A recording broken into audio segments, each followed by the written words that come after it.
कम से कम जो मनुष्य है जिसके 2 पैर है 2 हाथ है, उसे कम से कम 10 बजे तक उठ जाना चाहिए।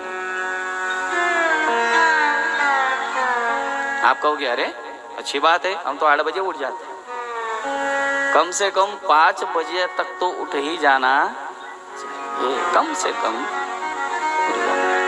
और उठते ही फुर चाय पीनी।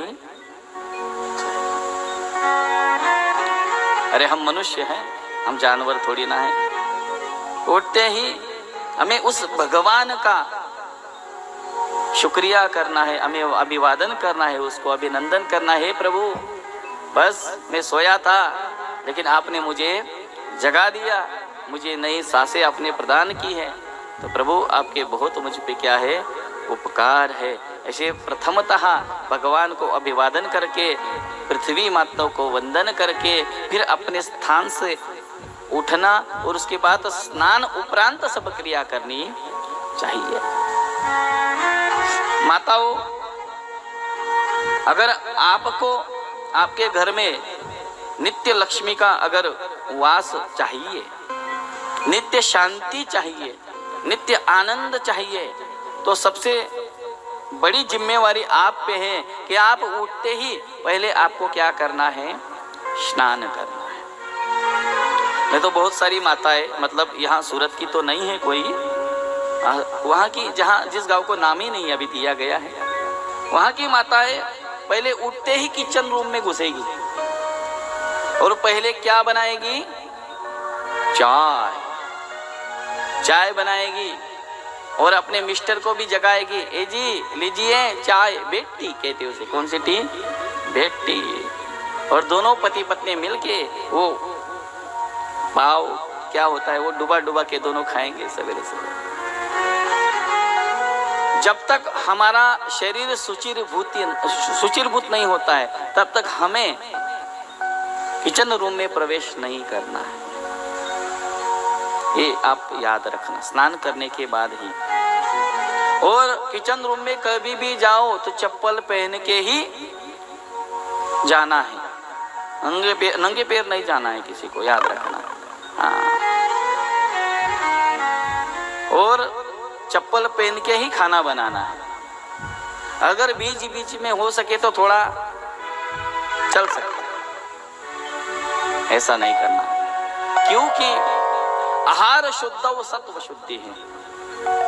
आप जितना अच्छा आहार करोगे उतना मन आपका अच्छा रहेगा।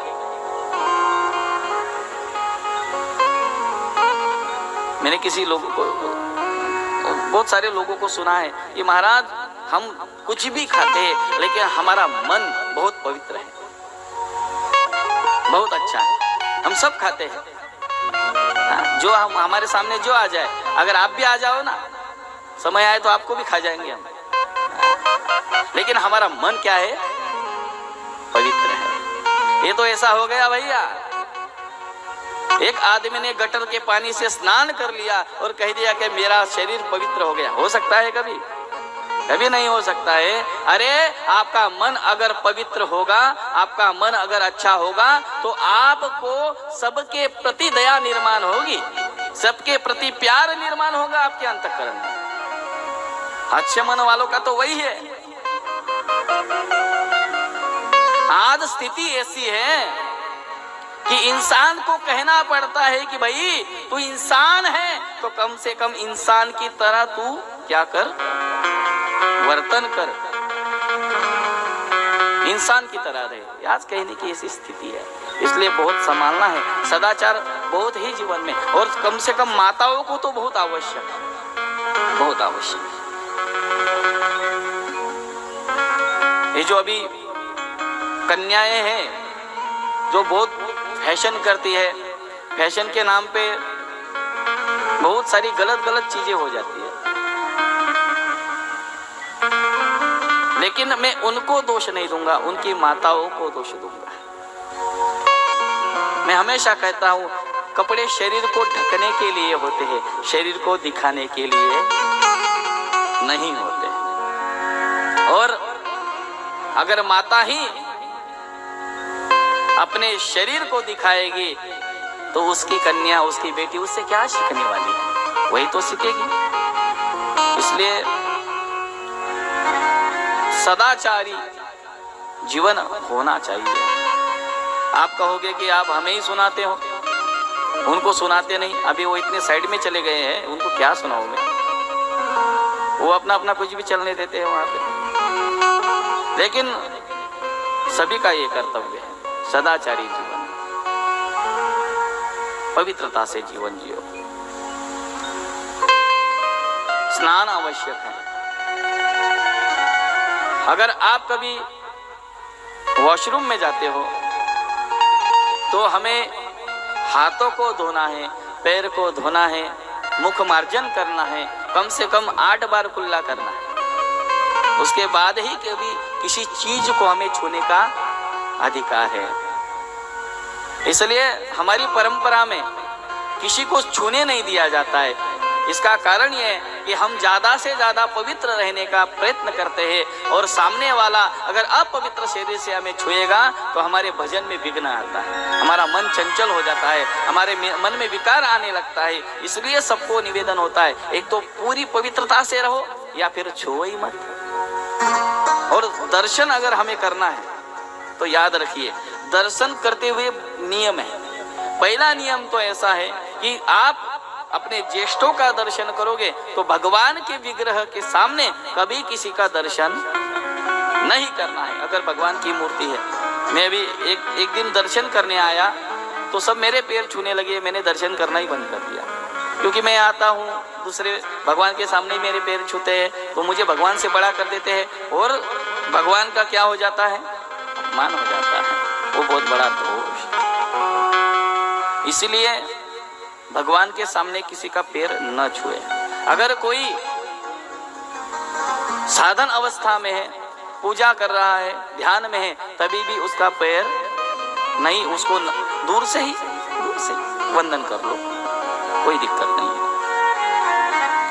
मैं जब यहाँ से आता हूँ, माताएं कम होती है तो ठीक है, कभी कभी डर लगता है।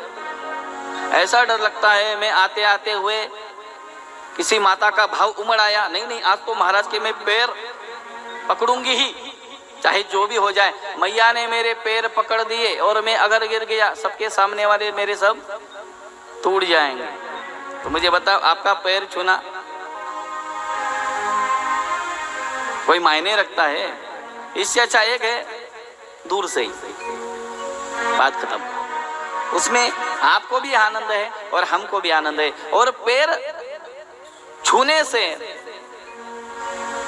जितना आपको लाभ होगा उससे भी कई गुना ज्यादा लाभ आपको दूर से नमस्कार करने से प्राप्त हो जाएगा। इसलिए दूर से नमस्कार करना चाहिए। और नियम ऐसा है कि आप अपने बड़े बूढ़ों का अगर पैर छूते हो तो उनके घुटनों को कभी हाथ नहीं लगाना चाहिए। सब घुटने को हाथ लगाते हैं, इसलिए सबके घुटने अभी दुखने लगे। मैंने बहुत सारे लोगों को देखा ऐसा छू लेते हैं। मैं कहता हूँ रहने दो भैया, फॉर्मेलिटी भी क्यों करते हो, रहने दो। अगर तुम्हारा भाव नहीं है तो वो चीजें करनी। अगर तुम्हें सच में पैर छूना है तो अपना ये मस्तक उनके चरणों में रखना चाहिए। तो वो सच्चा पैर छूना है, ऐसे हाथ लगा दिया, वो कुछ काम का नहीं है। इसलिए मैं बता रहा था कि सदाचार आवश्यक है। उसके बाद यज्ञ के